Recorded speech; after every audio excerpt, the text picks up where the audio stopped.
यार दोस्तों, अब नरमे की फसल किसान भाई की पीक पर है। जहां अब नरमे की फसल में 75% तक फ्लावरिंग स्टेज को क्रॉस कर लिया है, यानी उसके 75% तक फूल बन चुके हैं। और नरमे की फसल में अगस्त के पहले सप्ताह से अंतिम सप्ताह तक फूल आना और टिंडा बनना ये चलता रहता है। इसलिए ये सबसे महत्वपूर्ण स्टेज होती है। और अब जब 50% से ज़्यादा या इसके आसपास नरमे की फसल में टिंडे लग चुके हैं, अगस्त के अंतिम सप्ताह में नरमे की फसल में सबसे बड़ी समस्या आती है ब्लास्ट की, या ये कहें कि उखेड़ा रोग की और उकटा रोग। और ये हमारे नरमे की फसल का 50% तक उत्पादन का नुकसान या कहीं कहीं इससे भी ज़्यादा हो जाता है। आज इस वीडियो में बात करेंगे कि नरमा ब्लास्ट क्यों होता है, कारण, पहचान और इससे बचने के उपाय क्या हैं। इस पर विस्तार से चर्चा करेंगे। किसान भाइयों, आप देख रहे हैं अपना सबसे विश्वसनीय चैनल ढाका किसान का दोस्त, जहां आपको जो जानकारी मिलेगी वह 100% सही व सटीक रहेगी। इसलिए किसान भाइयों, चैनल को सब्सक्राइब व वीडियो को लाइक करना न भूलें। अब बात कर लेते हैं किसान भाइयों कि उखेड़ा या उकटा रोग क्या होता है।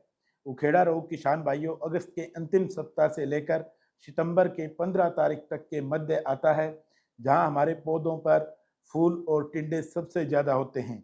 इस स्टेज पर इसलिए आता है क्योंकि यदि हमारी मिट्टी की उपजाऊ शक्ति कमज़ोर है, या हमारी मिट्टी हमने फसल चक्र को नहीं अपनाया है, या हमारी मिट्टी की पीएच वैल्यू अधिक है, तो इस स्टेज पर उखेड़ा रोग आता है। क्योंकि इस स्टेज पर पौधे को सबसे ज़्यादा भोजन की आवश्यकता होती है, क्योंकि वह पूर्णतः फ्लोरिंग स्टेज पर होता है और टिंडे बना रहा होता है, तो उसे सबसे ज़्यादा भोजन की आवश्यकता होती है। लेकिन जैसे कि मैंने आपको बताया है कि हमारी उपजाऊ शक्ति कमज़ोर होने, फसल चक्र न अपनाने, या हमारी मिट्टी की पीएच वैल्यू अधिक होने से हमें इसका नुकसान उठाना पड़ता है और इस रोग को ज़्यादा बढ़ावा मिलता है। अब बात कर लेते हैं किसान भाइयों कि आप कैसे पहचान सकते हैं कि हमारे कॉटन के अंदर उखेड़ा रोग आ गया है। इसमें पौधा नीचे की पत्तियां पीली होकर गिरने लगती हैं और अंत में पौधा अपनी सारी पत्तियां नीचे से ऊपर की तरफ गिराते हुए पूर्णतः सूख जाता है। अब बात करते हैं किसान भाइयों, जब इस स्टेज पे हमारा पौधा है या इस स्टेज पे हमारी फसल है, तो हमें इसके इलाज के लिए क्या करना चाहिए। वैसे किसान भाइयों, मैं आपको बता देना चाहता हूं कि आप अन्य किसी भी झांसे में न आएँ। इसका परमानेंट कोई इलाज नहीं है। परमानेंट इलाज के लिए जो चीज़ें हम अब बताएंगे वो आपको हमेशा अपनानी होगी, ताकि एक दिन धीरे धीरे करके आपकी ज़मीन से ये उखेड़ा रोग समाप्त हो जाए। किसान भाइयों, फसल चक्र को अपनाएं।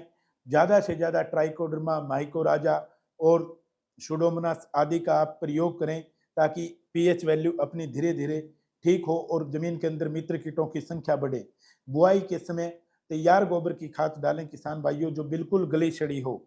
बाकी किसी भी चीज़ से आप अपनी ज़मीन की उपजाऊ शक्ति को नहीं बढ़ा पाएंगे, चाहे हम रासायनिक फर्टिलाइजर कितने भी दे दें। मीठे पानी का ही ज़्यादा से ज़्यादा प्रयोग करें। खारे पानी से सोरे की मात्रा बढ़ती है, जिससे भी इस रोग को ज़्यादा बढ़ाव मिलता है। जब फ्लोरिंग स्टेज स्टार्टिंग होती है, तभी से न्यूट्रिएंट्स की स्प्रे ज़्यादा से ज़्यादा करें किसान भाइयों।